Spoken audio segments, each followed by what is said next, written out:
everyone, and welcome back to the Vancouver Life Real Estate Podcast and YouTube channel. Today, we are very excited to have with us Simon Bray, who is the president of REW.ca. REW, or REW as it's often called, it stands for Real Estate Wire, which maybe not everybody knew. But REW is a real estate marketplace and information hub that literally serves millions of Canadian home seekers. It was launched in 2011 and has a goal to be the number one source for real estate searches across Canada and the industry leader in the evolution of home search behavior, which is a fantastic line. Really like that. I like that too. Simon, thanks so much for being with us today. Please maybe give us a brief history of yourself and how you got involved with REW. Yeah, good. Well, it's good to be here with you guys. Thanks, Dan, Ryan. So I got my start in real estate, actually watching my father. It sounds a little bit like your story, Ryan. He wasn't in real estate specifically, but he was a professional in the real estate industry. So he did a lot of retail shopping centers around South Africa. I think in the end, 200 odd centers came off his drawing board and out of the ground. And so I was always part of this process of, land use and the communities that it serves and how it serves them, and urban planning, and it was something that was just ever present growing up. And then after I left varsity, I actually got into software development. And a friend of mine, we co-founded a company, and it just happened to be serving the real estate environment.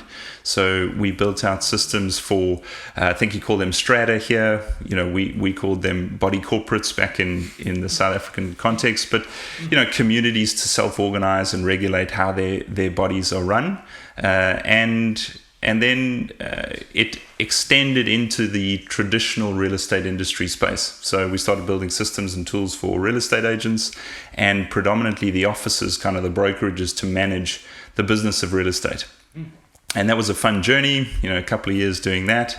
And then from there, got involved in the really exciting space of real estate marketplaces and portals. So we sold that company to a portal, and it was really interesting for them because there's this strategic opportunity to kind of acquire listings into, it's like a CRM here, right, for real estate CRMs, and they play an important role in listing aggregation in other markets.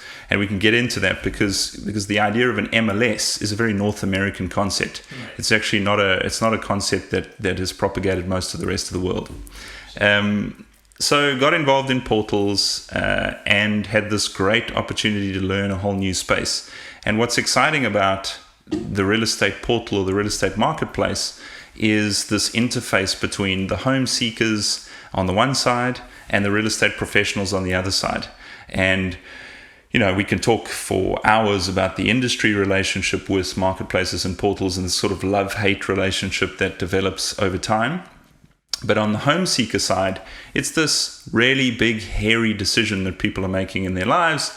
And a portal or a web platform is just one of those places that gives them greater confidence and connection to the information that they need to make that big, challenging decision.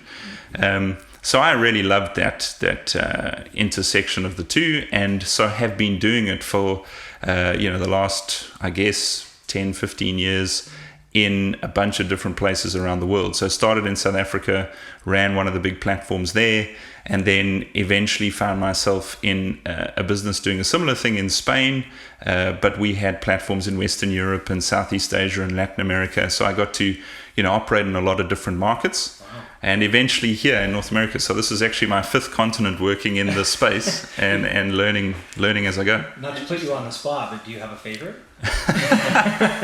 Yeah, from a business point of view, North America is a fascinating market and landscape because of the quirks around the way the real estate industry is set up. And I call them quirks, you'll call them conventions. But the two-agent model is North America centric. You don't see two-agent models anywhere else in the world. So there's one broker in a transaction in pretty much every other market that I've operated in. So that's the biggest difference in learning for me, is the this dual side. That's interesting because that changes the whole idea of agency. That changes how representation actually takes place. changes the tooling and the systems and the entire ecosystem that supports how agents operate. And then also how you would then work with those agents too, because you've got buyer agents, you've got seller agents in North America, and it sounds like you've got sort of brokers, if you will, everywhere else. Yes, exactly. Wow. And you see some of the big realtor brands that have gone global, and they also deal with this. A Remax in a South African context looks and feels very different to a Remax in a North American context, or an EXP, even the models have to change, and that's what we're doing. Or I'm doing with REW, is also figuring out what changes to the marketplace business do you see because of the different setup of the industry. That was, I guess, my history and my start in the business has always been at this intersection of how consumers are interacting with real estate data and real estate listings, and how real estate professionals want to represent themselves to that market. So it's a cool place to be. Wow. Yeah, absolutely. And of course, you're coming at this with literally a global sort of understanding of how real estate operates. Yeah. In different markets around the world.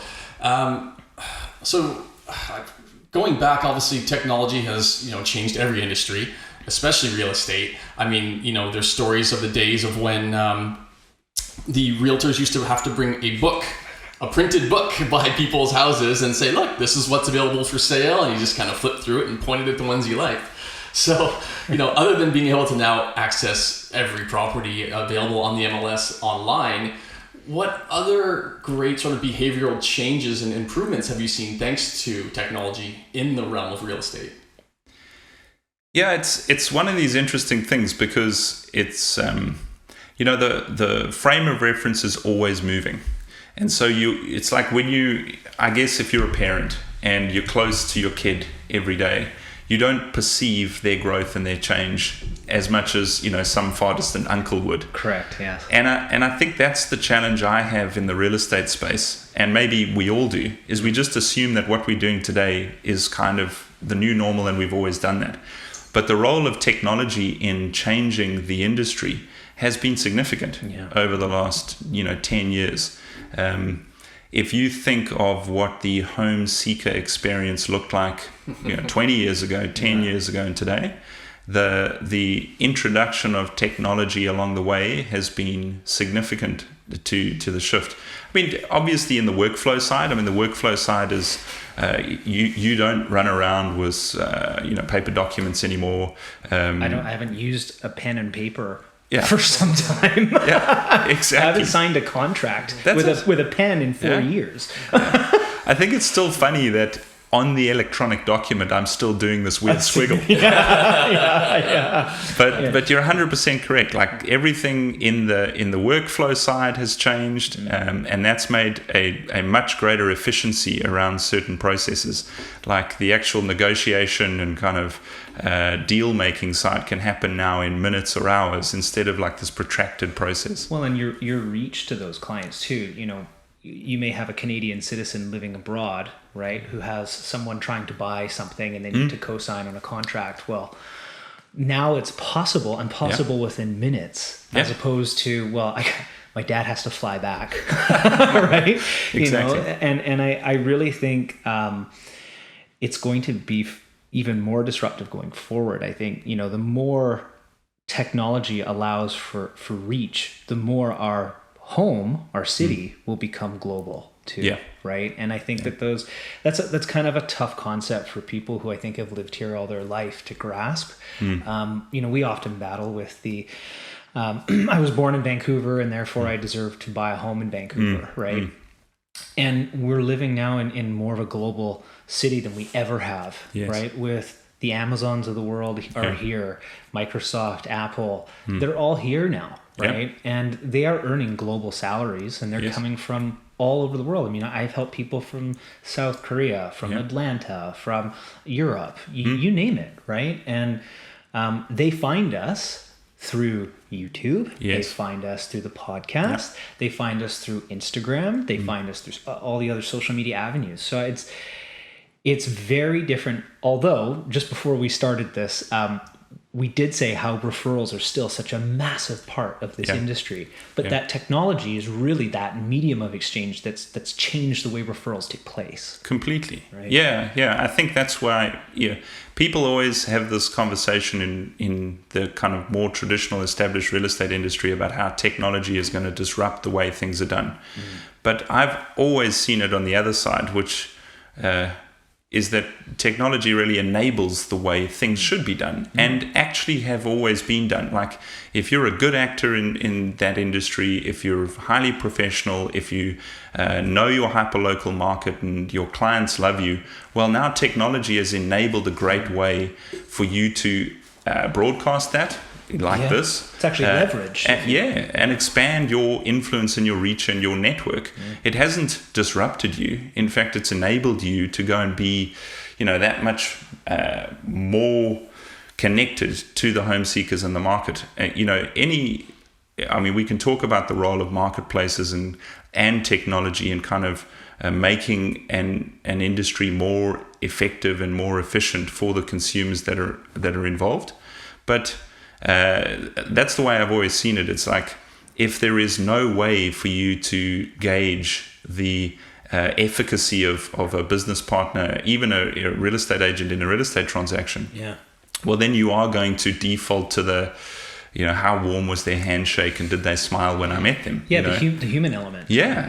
Which is great, but it can be a con. It can just be that facade that doesn't have that deeper component to it. It's funny you say that. I think, just from personal experience from Dan and I, we now recognize that I think you almost have to have the whole package, right? You got to have that ecosystem, right? You can't have, I'm on YouTube, but I'm not on social media, or I don't have a website. Well, it's not going to work, right? So you need to have that holistic approach. And it's like you said, I don't know if it's going to disrupt necessarily the industry, but rather enable those who are more proficient, if you will. Those who are perhaps trying to get a bigger grasp or cast a bigger net. Yes. Right. Here's an example, anecdotally, of technology and enabling and assistance. So had a past client refer us through emailing a YouTube link, right? Here are these guys. I think they're great. Have a look. This client was out of town, Canadian citizen, but was overseas. And he's like, great, I need to buy something for my son. And connected with me and said, let's go shopping. I'm like, when are you here? He's like, there's FaceTime, right? I'm like, yeah, okay. So set him up on a search, drilled down to a couple of really key properties that he thought was perfect for his son. And I would just go to these homes and take my phone, call him on FaceTime, and just walk through. Show him the view, show him the size of the closets, all the things that were important, right? What's the sunlight like? And then we picked one and he decided to offer. So he was sent the offer digitally and we got it accepted. He sent the funds digitally, and a whole transaction happened. A whole purchase was done without a single physical element, if you will. Every single step of that transaction was done digitally. And that's something that could not really have been done, at least not that smoothly, 20 years ago. But what's remarkable in that, Dan, is that that technology made you the more effective interface than you have ever been. Like he couldn't have done that transaction without you. True. He did it because you were connected to all the right tools and you had the ability and proficiency to kind of do it, but you ultimately led that transaction. And that's why, the idea of technology disrupting the industry, there are parts of the industry that are more exposed than others. For sure. But when it comes to the actual, professional service offered by a great realtor, technology has only been positive. Every stage of the evolution has put more and more independence and power and control of the process into the realtor's hands, which I think is fascinating because it's not the narrative that you often hear. It's like, what if my data's on this platform? No one's talking about the fact, that if your data's on that platform, the consumers you're talking to are just so much better educated about the transaction, and so you can have a genuine professional discussion with them. There's so many times where I'll meet a client at a property and at face value anyways, they know more about the property than I do. Absolutely. Right? And I'm going, Okay, well, I mean, let me just order the Stratodocs and get caught up here. Yeah, I mean, you talk about that in real estate, but can you imagine being a doctor today? Yeah. You know? Yeah, no, I mean, the amount of times where I've come home from the doctor and been like, well, WebMD says. Yeah, exactly. Yeah. You know, but very interesting. I got a question in terms of, so we've obviously talked about how technology is coming into the space, revolutionizing the space. In terms of what you're doing right now, where do you see sort of REW in 3, maybe 5 years? Are you guys going to be doing the same things, or are you working on potentially new ideas, new platforms and things that'll help either realtors or the consumer? Yeah, maybe to frame that, I'll just talk about the history of REW really briefly, because it kind of is a continuum for me and an evolution. So Real Estate Weekly was obviously the origin of this REW acronym, and that was this paper publication, traditional media. I think it at one point was a few hundred pages, delivered to 500,000 households around the Lower Mainland. So big. In terms of aggregating content and publishing it, it was a major powerhouse. Okay. But imagine the consumer experience. You wait for this few hundred pages to land. You try and go through the kind of contents and index and find something that's relevant. Then you call the realtor that's there, or call your realtor that you found somehow on the back of the book. Yeah, exactly. So the home seeker experience wasn't that positively supported, but the actual media was a big media publication. And then from that, they always had a website. I've got some great shots of what it looked like back in like 97. Actually, quite prescient in some regards. You see this colorful map with different parts of the Lower Mainland, and but obviously the whole listing search concept only really popped up towards the mid 2000s, 2010s, and at that point it was clear that digital media is going to surpass traditional media, which is quite a difficult decision for a business that's making all of its money from one particular thing. And so this is the DNA of REW that I really like, is that they've disrupted themselves multiple times. They've pivoted and evolved as they've wanted to meet the needs of the market.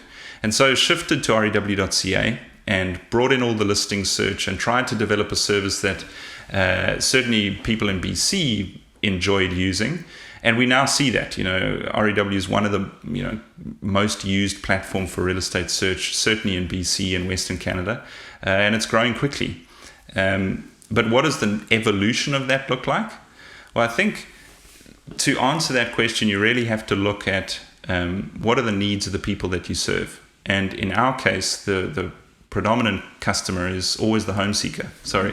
To the agents. But in some respect, you can understand it. It's like, how do you make it available to the market? It's also a much bigger market than realtors, right? But it's an interesting one because, without derailing too much, the North American market has so many agents and so many realtors. It can be very compelling for a business to say, we're going to build tooling and services that serve just the realtors. Yeah. But our goal, I think the origins of it and where we are now has always been to take great real estate professionals and connect them effectively with the market. And so the market, the home seeker, is the focus. And so what are they looking for going forward? And you can see that the trends emerging from other industries and other media that they work with. I mean, YouTube is a great example actually of where something very, very public has become something very, very personal. And so I think the evolution of technology offerings and technology platforms from that public representation to a more personal representation, that's the evolution that's happening now, and that's the evolution that is forming our thoughts about REW in 2 or 3 years' time. It's like, how can we take we've done the aggregation and curation part, which is great for the public and the publishing component of what we do, but what have we done in really understanding the individual needs of the people that are in their home buying journey? And if you understand it as a journey, and you understand it that everyone is unique, they're starting in a unique position, they're ending in their own unique position, Their own and new home. all the challenges they face, they may look similar on the surface, but when you actually dig into it, I mean, you'll know every client is different, every personal situation is different, and technology platforms haven't done a great job of understanding that and building workflows that support that. That's what it looks like in the future, is moving towards a more personal representation of the real estate market to the individual. That makes sense. I mean, you guys are obviously tracking behaviors within a platform that exists, but it sounds like you're trying to also evolve to really specialize that on a case-by-case, person-by-person, individualized kind of level.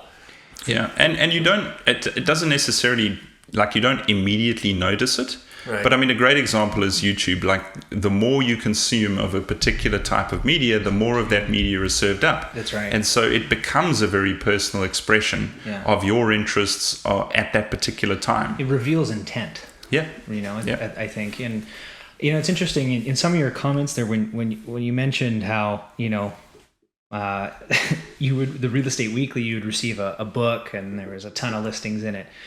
It got me thinking, like, one of the major things that we talk about here in Vancouver is, the amount of time listings stay on the market, the velocity of which listings sell. And, when I reference my parents, back in my day, homes used to stay on the market for a couple of months and then we would sell. And I'm also thinking how interesting the technology is also creating more business faster, quicker. That's obvious, I think, but we often talk about the amount of people that say, the market's going to crash, right? And you're sort of like, well, why is that? Well, back in my day, this is how it was, right? Well, that day is gone, right? And when you look at how quickly prices can go up and how quickly supply can go down, it's also a function of technology. Yeah. Right. Technology is enabling those people to get there quicker, right? To make those offers faster, right? Well, it's a fascinating thing. This market velocity thing is something that's really, really exciting to me. So I've always seen, like, if you've got a digital platform like a real estate marketplace, and if it's true that 90% of people start their search for real estate on platforms like that, so you're talking about not just a sample set, you're talking about the market is starting their search there. Surely the marketplace itself, through the data that's offered up, through the connections that it offers to real estate professionals, and through the experience that it creates around real estate, surely it can influence things like market velocity. And so I did this really interesting analysis in the South African context years ago. It was probably 4 years ago now. And it was disappointing to see that, at least at that time, the significant growth in traffic and adoption of digital platforms. So, people had now used these digital platforms significantly over 10 years, hadn't actually changed the underlying market pattern of real estate transactions. And so at least at that point, it wasn't yet true. But I really do feel like it is starting to tip in that direction now. But it's going in two kind of divergent paths. So the one is that I think the discovery stage of real estate is now getting much, much longer. So the market velocity for someone that's interested in discovering, analyzing, deciding, considering that phase is actually expanding because it's getting more entertaining. Well, yeah. Even stuff like this. It's like, I'm going to listen to these real estate podcasts. I want an opinion. Yeah, right? Exactly. Yeah. And so the role of platforms is actually moving more into this incubation component around, hey, we've got someone interested in real estate. They might be 2 years out from transacting, but we're going to incubate them, connect them with the right information, connect them with the right individuals. And then at the point of transaction, which is the point you just made, the velocity is going to be really, really quick. And you're seeing that now. I mean, it's not just that the market was hot. It's that people were ready to transact. It's funny you say that because I've got my own sort of interests, right? And when I try and understand something more, if I can't find a book or a professional sort of citation on it or something to that effect, my next place to go, it sounds scary, is YouTube. Yeah. Because you can find that professional, right? You can find them there. Yeah. And, you know, I don't want to get too involved in this, but I'm a fan of digital currency as well. And to get a big understanding of digital currency, I go down, quote unquote, the rabbit hole of YouTube. But it's like you said, you know, I'm trying to find more information. I want opinions from the people who do this, who have, you know, major money in it. I want to see what they're thinking, right? Yes. And that has become a tremendous resource. And then when I get to the point of, well, am I going to buy a little bit of Bitcoin or what am I going to do? That happens quick. Yeah. Right. And so it's interesting because it's not just happening in this industry. Yeah. It's happening across the board. Yeah. Well, that's it. I mean, it's now the new, the way we consume information has fundamentally changed. It's like this consuming it direct from source is the privilege of our time. Correct. Absolutely. You know, like to do that previously, you'd have to wait for somebody that was a preeminent expert to go and write a book. Yeah. And then maybe that book would get published, and then maybe that book that was published would get stocked in your shelves. Yeah. But now there's this direct access to expertise that we've never really had before. And not just written expertise that's like a filtered version, but but the real thought stream if of anything, some of these it's people. Unfiltered. Yeah. You know, because I mean, short of it being, you know, political or harming you in some way, shape, or form, you are more or less allowed to speak your mind, right? And then the other interesting thing is people can comment, people can engage you, right? And that is making it feel very real. So Simon, kind of to further expand a bit on what you said about approximately 90% plus people start their home searches online. Understandably. I'm very curious. I mean, that's an immense amount of data that you guys are taking in. And as we all know, through the last 18 months, the pandemic, I think, shocked everybody as to what happened with home buying behavior. You know, obviously, when it first locked down in like March and April, many people kind of thought that industry was it was over. It was done, right? But I think REW would have been one of the first places to recognize that, wait a minute, there's a massive uptick in people looking for homes, because that would have happened before the mortgage brokers got the call, and definitely before the realtors got the call, before the transactions were made, before the data was now public. So you guys probably saw that happening really early on. What was that like in your office? And did you guys kind of recognize that and were just like, wait a minute, guys, this is not normal. Something big is about to happen.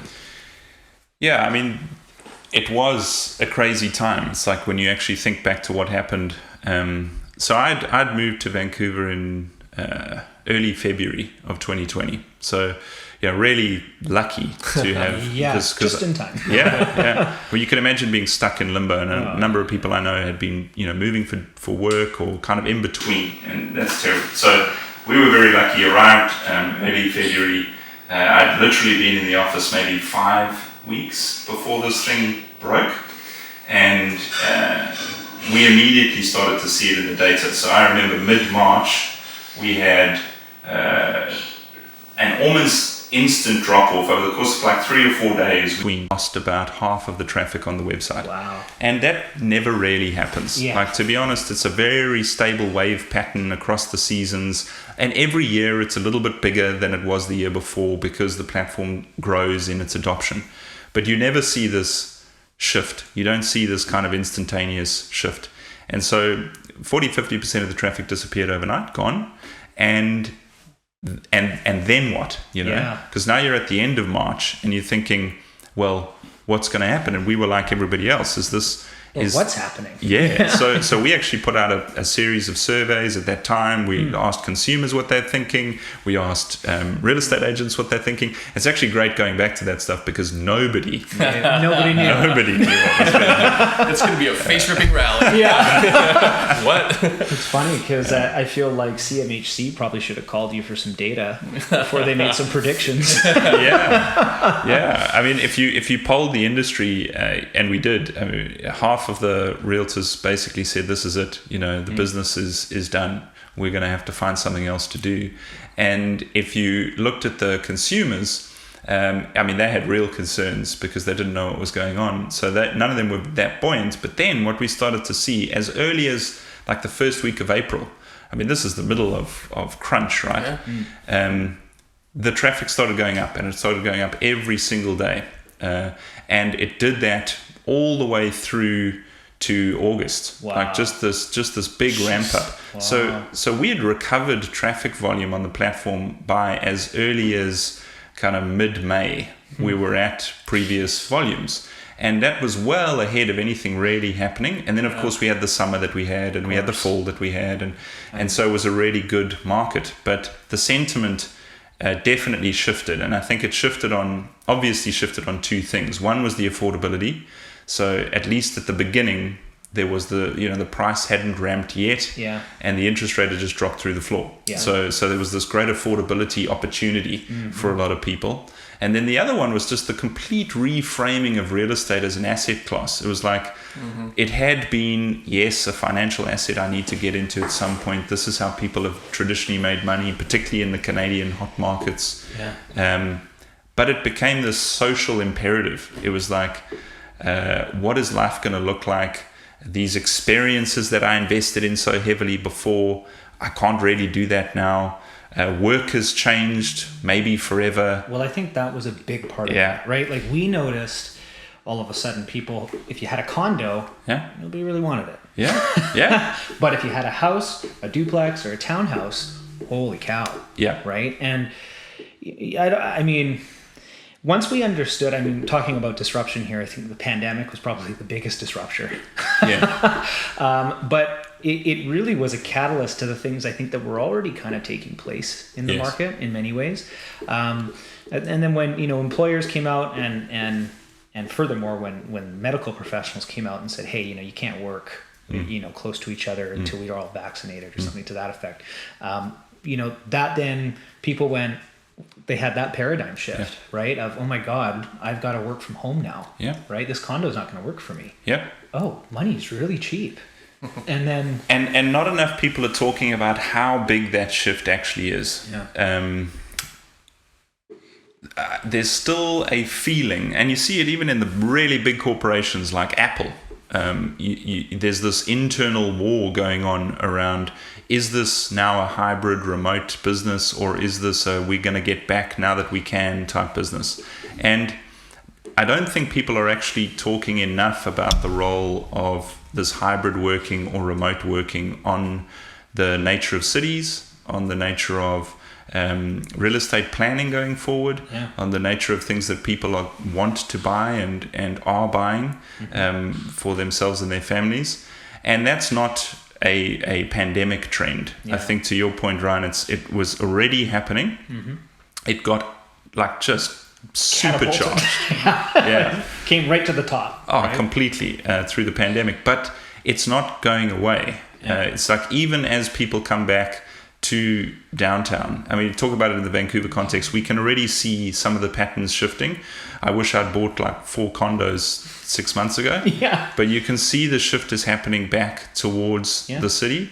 But it is happening it's happening with a completely different perspective and a completely different desire for the product. The product has changed, even though the areas are seeing resurgence. So areas that are in the downtown core that offer more of the low-level living, the larger type of condo units, the access to neighborhood amenities within easy walking distance, the parks, the beaches, those are doing far better than somebody on the 13th floor. Well, the amount of times I've had people call ahead and say, hey, look, I don't normally look at 800 or 900 square foot one beds, right? But does it have a really cool place I can work from at home? And can I put my Peloton in there? Because I don't want to go to the gym either. That's right. it. So it's sort of the look that people are going for. I agree with you. I think that there's a lot more to come. And as the resurgence back to the downtown core, I think will also happen for different reasons too. I think people are, when they can go back to a nightlife, I think that there's going to be, I know when I was really young, I wanted to live downtown, right? But you have to work now. It's so expensive to live down there that you can't just go down there and expect to have an enjoyable life without a serious income. and then you have this work from home model that I don't think is going away either. And I think one of the big issues that a lot of people have had through the pandemic is a bit of self-regulating from working at home. And I think we're seeing high attrition rates and people not wanting to go back to the office for that reason. And the pandemic has taught a lot of people that, life's short.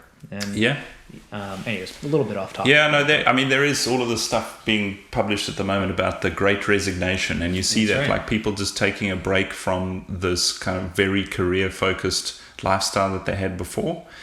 But even the people that by necessity are in careers and upwardly mobile and moving forward, they've reframed how they want to do that. I mean, we're not a big team, we're a growing team, but all of our team members are remote and have been now for 18 months. I was going to ask you that. What's happening at REW? So having a conversation with our team about the role of the office and how we meet together and collaborate. Don't get me wrong, I'm not a remote working advocate. I really do think that even this kind of contact is so much better than the Zoom or the FaceTime type of interaction. But in a work culture, that idea of working together and meeting together for those set hours every day has definitely changed forever. You can't really convince people to come back, which is a bit sad in some respect, because I think there is a lot of benefit, but now it's about how do you reframe that benefit and make it accessible in other ways so that we can still participate and collaborate. People are people too. Their behaviors are going to change and adapt over time. There was a recent poll done by Salesforce about who wants to come back to work. And of course, at month 6 of the shutdown, it was like 25%. But last month, it was upwards of 75%. So some people are, again, craving this. They do need that. Whereas I'm sure some people, they'll never want to come back. And again, that's individual's choice. But again, technology has ultimately allowed them to potentially be able to deliver on an even or even higher level than they were prior. Yeah, we've seen that. There was a great LinkedIn survey a couple of weeks ago, and I think 60. The headline is obviously 40% never want to come back to the office. So that's the headline. But you actually look at the information, and it's 60% of people want to come back at least a few days a week. I think that's the key. There's your hybrid. I think that's the key. That is tricky to do though. Like as a business, it's actually a whole thing to try and figure out. Right? Do I need to be? I don't know. Am I coming? Are you coming? Who's coming? What you just described is exactly the thing that you challenged with, because in the past everyone was like, there's a conventional thing and people just do it and no one really knows why, but everyone does it. Now, you plan the work life around the personal lives of all of your team, which isn't very scalable because the bigger those teams get, it's like, someone's got a problem. So now so that is still something that I think we're all figuring out. But in terms of what do neighborhoods look like, what do people want to buy and settle in, the role of the house as this multi-purpose living space is completely changed in 18 months. And I hope that it's going to have a great impact on the cities that we build going forward. I listened to one of your podcasts a couple of weeks ago, and you're 100% right. Supply is the biggest threat to the whole real estate economy that we're all a part of. If we don't get this housing supply issue going, like if there isn't advocacy, ideas, platforms to drive this conversation forward. Incentives. It's a big part of it. There are a number of things I'd love to see happening that could really change the whole real estate space. The focus on demand, the focus on affordability, the focus on... none of those will work in the long term. Well, and it's been the focus for decades, right? Like, and the one thing that really bothers me is, we often hear wag our finger at the foreign buyer. Because the foreign buyer is the big bad guy and inflating our prices. But when foreign buyers make up for 1% to 2% of all the transactions that take place in the Lower Mainland, And the fact that we've had the borders closed for nearly 2 years, and Yes. we've driven our own supply down. Yeah. At what point are we going to wake up and realize this is about monetary policy? This Yes. is about federal housing policies, Correct. and municipalities being able to allow builders. They're not the ones, like, I think the government is often confused in the sense that they need to provide housing. No, they need to provide access to people to build housing. Yes. Right? So Yeah. it's like, the government's trying to get bigger and bigger and bigger and bigger, Yeah. and have a bigger stake in all of this too. Yes. They've been buying up the mortgage bonds for, I don't know, huge amount of time, right? And they own 50% of the bond market now, the Canadian bond market. So it's sort of like, well, is that by design? And you start asking yourself these questions, and then the more you poke holes at it, the more you realize that you've got one set of opinions being fed to you, and you've got data, and the importance of data. And that's what we just look at the data and we give it a voice, right? I mean, and I think that's largely what happens at REW too. You guys have a ton of data. Yes. And I just want to... And that's the exciting opportunity for platforms like ours. Yeah. Is they really can help simulate what the future could look like. Yeah. And no one's really thought about digital real estate platforms or digital marketplaces like that before. Yeah. But I often talk with our developer clients, the big builders who are trying to understand what the market is going to do, because it's important for the product that comes out of the ground. Of course, yeah. They want to know what to build. Exactly. Yeah.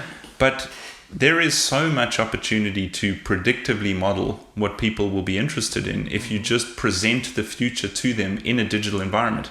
So the great role of a marketplace, today it's a snapshot of what the market looks like right now. Yeah.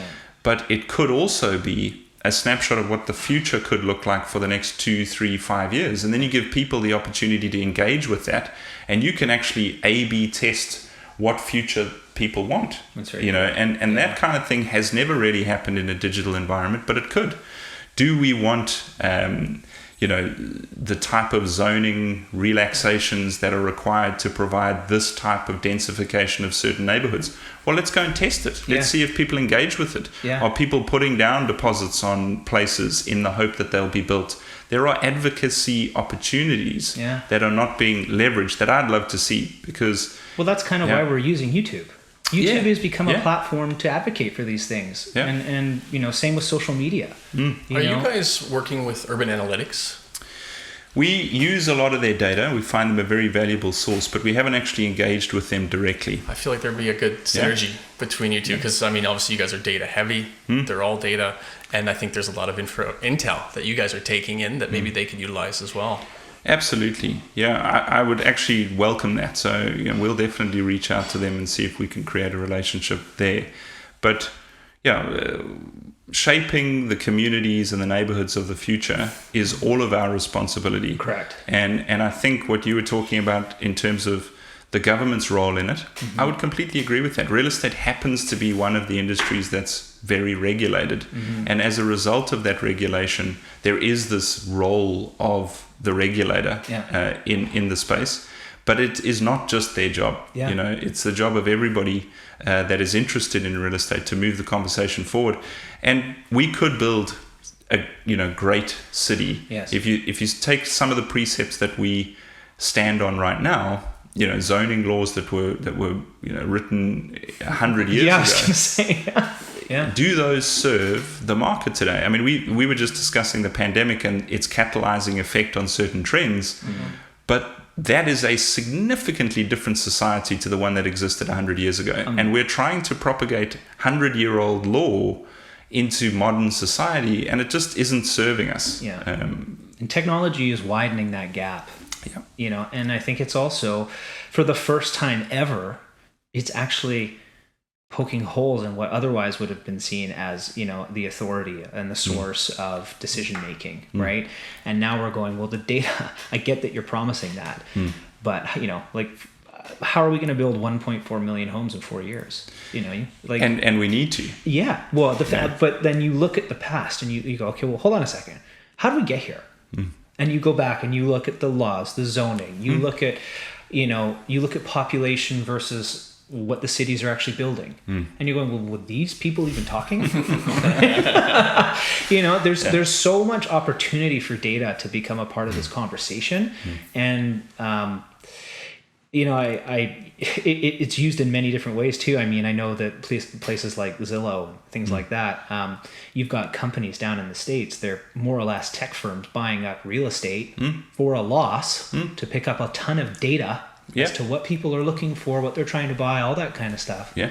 And then they make their profit on using that data, selling that data. Yeah. Well, and using the data to know where to buy next. For example, you saw the trends of everybody starting to come back downtown.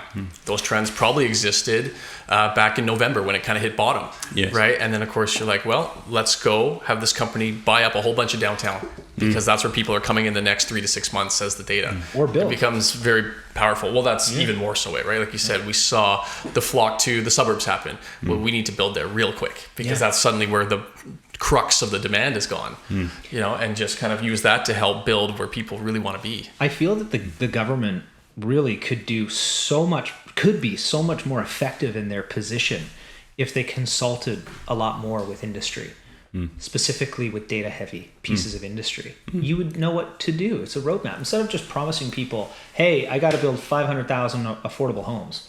Okay, well, where? Are they all going to live in Manitoba? Yeah. And that's not where all the jobs are, right? So how are people going to earn their income? And do they even want to be there? And do developers want to build there? Have you even talked to them, right? Because the developers we're talking to are going, well, this sounds like pretty fluffy. Yeah. Completely. Yeah, because I think at least... look, I haven't been in the city long enough, and I haven't really been in the Canadian environment long enough to understand all of the networks and platforms that people are having to have these engagements with one another. Yeah. But for me, it feels like what's missing is the opportunity to engage different parts of the community together in the conversation. Yeah. As you said, the developers, there's obvious cynicism. They've been leading the charge of delivering as much supply as they can. Yeah. And they get a bad rap too. Absolutely. It blows my mind. There's the people trying to bring the prices down, trying to give you supply. Absolutely. and then the government is somehow on your side. Yeah, no, it's fascinating. It really, I don't know why it has become an issue at all. I think when you start framing what the vision for a city looks like, then you start having a more inclusive conversation. And I don't know who's really doing that or whose job it is, but if you start to think about, I mean, I'm one of these 1 million new immigrants to the country. Where are these people going to be housed? Predominantly Vancouver, Toronto. Yeah. And what is being created within those environments to house those people? It can't just be the handful of condo towers that go up every year. No. There's got to be a much more robust vision for how you see the city expanding. Yeah. And it should be one that draws people into the conversation. Town planners, architects, professionals of all description, home seekers, realtors, And I really think that advocacy would be a big piece of that. Like that's our opportunity, if you will. I guess what bugs me is, and I think the reason why developers get a bad rap compared to government is the wealth disparity. We have made this conversation about affordability. Yes. And developers are the one providing homes. Well, they must have a bunch of money to do that. Yeah. Right? Well, you built a tower downtown. It cost you, $700 million. Yes. Where did you get that money? Yeah. Okay, well, they don't know that they have partners in finance that provide the money. Yes. And I think what's also not clear is just how much of that cost was related to the regulation. That's right. Because that gets passed directly onto the home seeker, the consumer. Yeah. What is it, 20%, 30%? I've heard it's higher than that. And that's just astronomical when you think about it. It's like for every square foot I'm buying myself, I'm buying another third, 2/3. Well, when we were for the regulators, which doesn't really make sense. We interviewed Urban Analytics, and I think they said it was upwards of 50%. 50% of a new home is tax in this province. Development permits, development fees. you name it. And so we're, the government sits here and wags, hey, we got to provide affordable housing. Well, take your finger out of the pie. Yeah. If you want that $1 million home to be $500,000, just take out the tax. Yeah, and look, now it's not possible. I know I'm being a little facetious, but I must say I'm impressed. Having walked a few sites with some of the developers and builders, I'm impressed with the level of consumer guarantee and support that you get here. I mean, I've worked in some pretty shady parts of the world. I bet.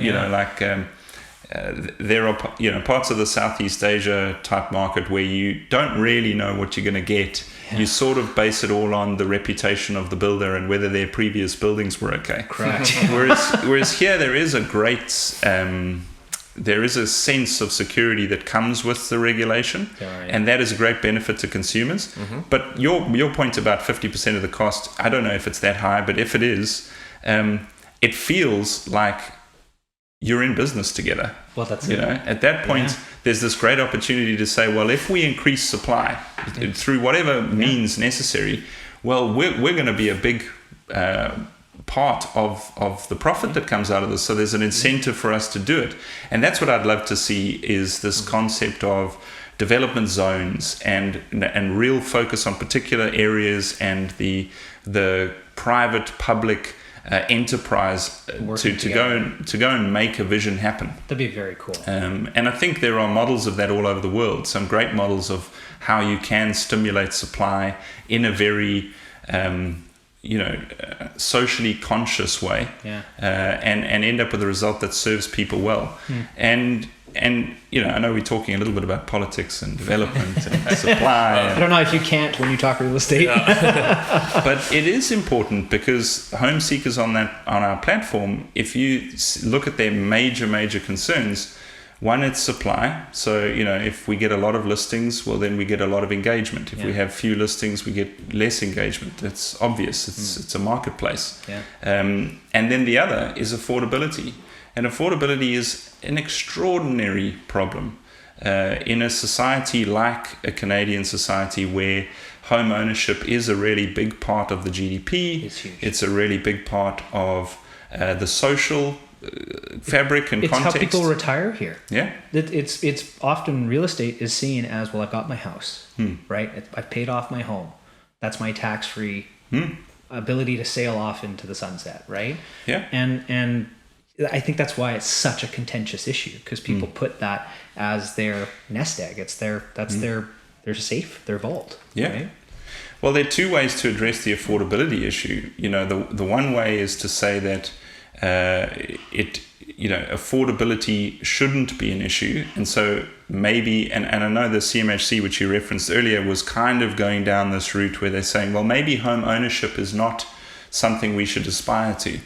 Yeah. But for that to stick, the framework of your society needs to shift. And I think what we've seen over the pandemic is that it's gone in the opposite direction at hyperspeed. That's right. So I don't think fighting against the trend and against the clear view of the market is a good idea. Couldn't agree more. So then the only other alternative is to say, well, an imperative for the growth of our society and the connection of our people to one another, and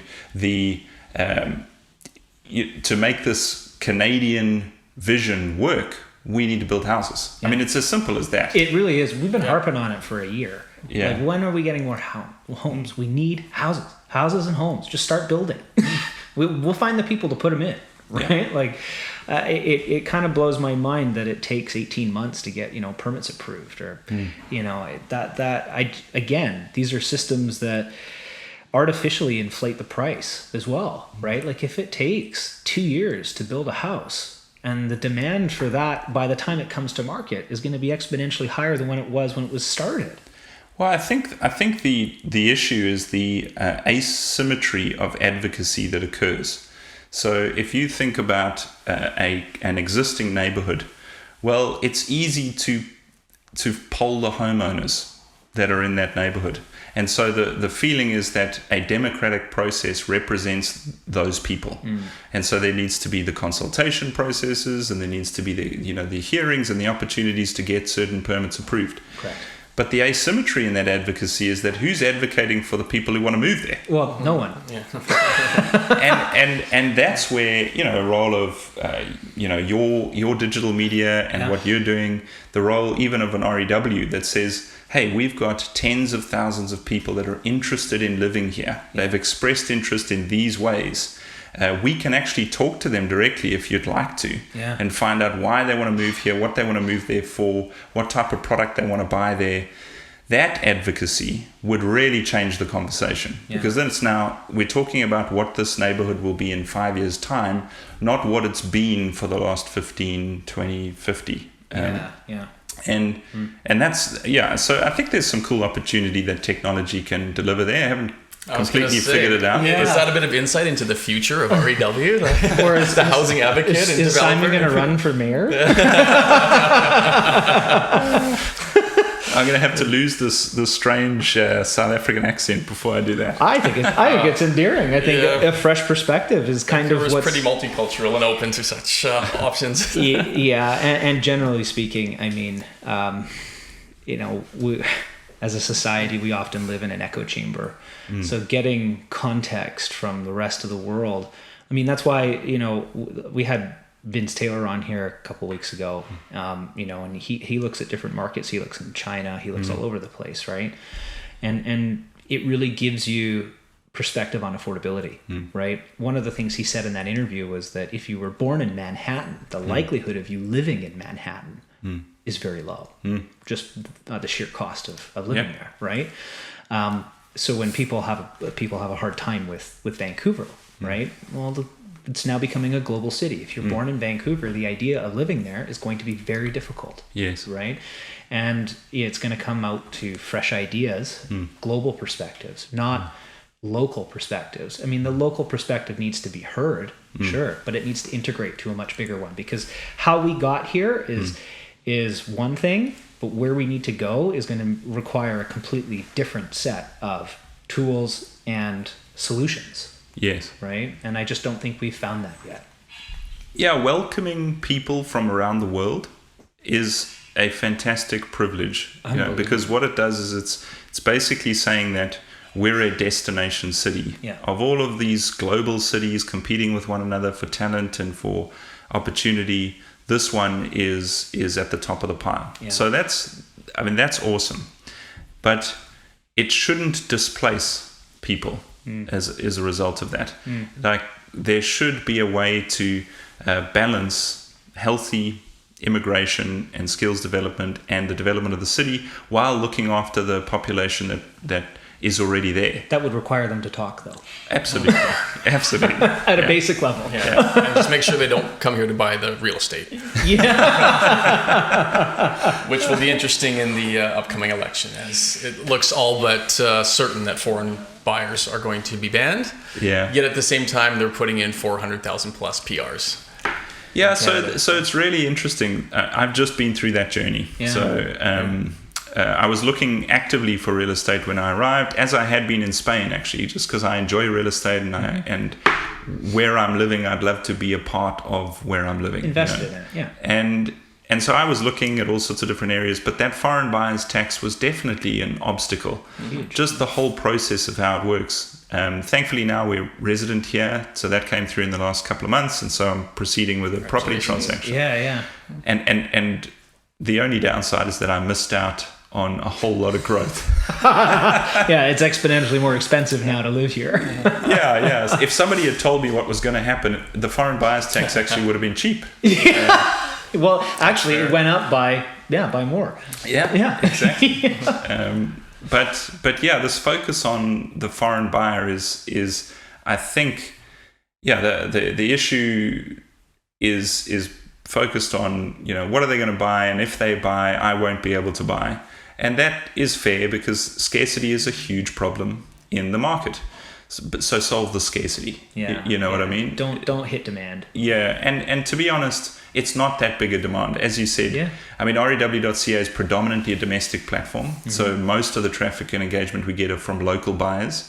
And it went off the charts, as did the market, in a time where foreign purchasing was not allowed. Almost impossible to do. Yeah. So that data should be enough to inform what the problem is. But the problem is, you said, monetary policy and supply. And honestly, the message. Yeah. The messaging is, if it actually came out that it was the politicians' own decision to drop interest rates that caused that, I mean, you'd be out of a job, right? So, they're I just want to put it out there that let's keep them fairly low for a while. Yeah, and I only say that because I feel like the consumer, our audience listening right now, are not as informed as we are, right? And so in order to make a fair decision when it comes to, politics, understanding the framework with which we're presented, I think really changes, when we hear that, there's 1.4 million homes that are going to get built. Oh, that sounds great. Well, hold on. It's the same party that kind of created this issue, right? Like let's frame it properly so you can make an informed decision, and then that'll change your perspective on the government and your perspective on developers and your perspective on the industry as a whole, right? Anyways. Politics, probably not a topic I should be talking about. It's impossible not to in this city. It's not. It's when you have that much control over an industry that is your lifeblood, of course it's going to come into play. Yeah. It's just natural, right? We all pay attention to it. But I think as we wind up here, Simon, do you want to maybe just touch a little bit maybe on the future vision for both the consumer, the people searching for homes, and maybe a little bit about how REW is helping the local agents as well? Yeah, I think we've spoken a lot about the home seekers and kind of what they're engaging with and how their behaviors and patterns have changed. What we chatted about a little bit at the beginning, and I don't even know if we were on air yet, but we were talking about like how you guys in particular and how more and more realtors are embracing different opportunities to engage with their market, different ways to connect with their market. I mean, this kind of broadcast mechanism is a fantastic way to take what's in your head and make it available to people that don't even know you yet. And mass. Yeah. And so at REW, we've definitely seen this trend, and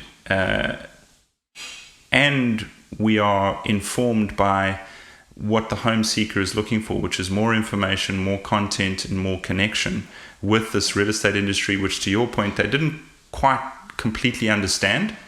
I mean, to frame what it is that we really do, we try and give confidence to people that are uncertain. Yeah. That's what a digital platform like ours is able to do. Right. It's like you can come in there and in your own time and in your own way, get the content and information that starts shaping a decision-making process and giving you the confidence and inspiration and excitement for a particular transaction.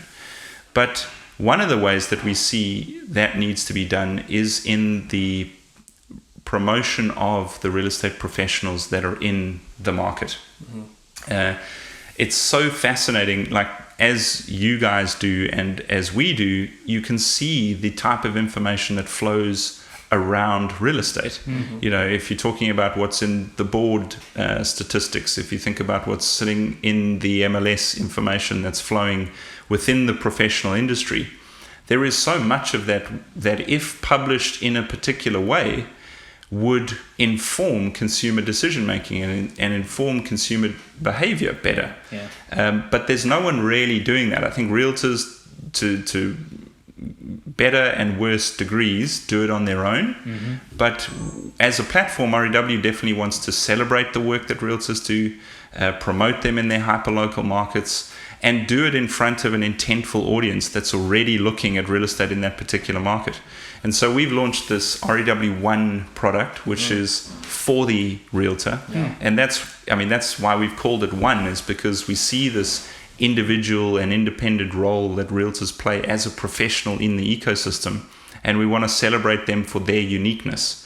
So your sales, your listings, your open houses, your recommendations from prior clients, your what makes you unique, your expertise in a particular market. None of that's really represented on a marketplace. Yeah. It's not represented yet effectively on a marketplace. And REW is really stepping into that with REW1. So we're trying to build really rich profiles for realtors.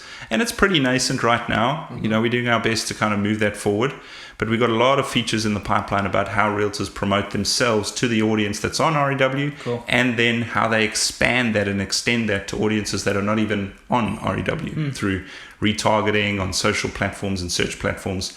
So there's a lot there that we want to do in this personalizing of real estate. So what we spoke about earlier about moving from the public to the personal, well, let's start with creating a more personal face to each of the realtors that are working in these markets.